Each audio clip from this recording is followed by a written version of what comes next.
नीतिवचन 3:5-6।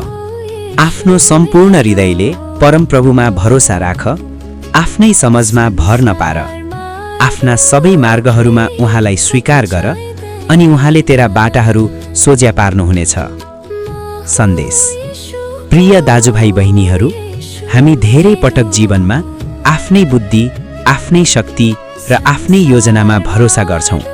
तर परमेश्वरको वचनले हामीलाई भन्छ, आफ्नो सम्पूर्ण हृदयले परमप्रभुमा भरोसा राख। जब हामी परमेश्वरलाई छोडेर आफै अघि बढ्छौं, हाम्रो बाटो गाह्रो हुन्छ। तर जब हामी हरेक निर्णयमा परमेश्वरलाई सम्झन्छौं, हाम्रो बाटो उहाँ आफैले सोझ्याइदिनुहुन्छ। हाम्रो समस्या ठूलो हुन सक्छ, तर हाम्रो परमेश्वर अझै ठूलो हुनुहुन्छ।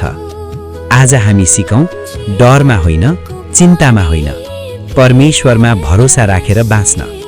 अन्तिम प्रार्थना। हे स्वर्गीय पिता, हामीलाई आफ्नै समझमा होइन, तपाईमा भरोसा गर्न सिकाउनुहोस्। हाम्रो हरेक बाटो तपाईले सोझ्याइदिनुहोस्।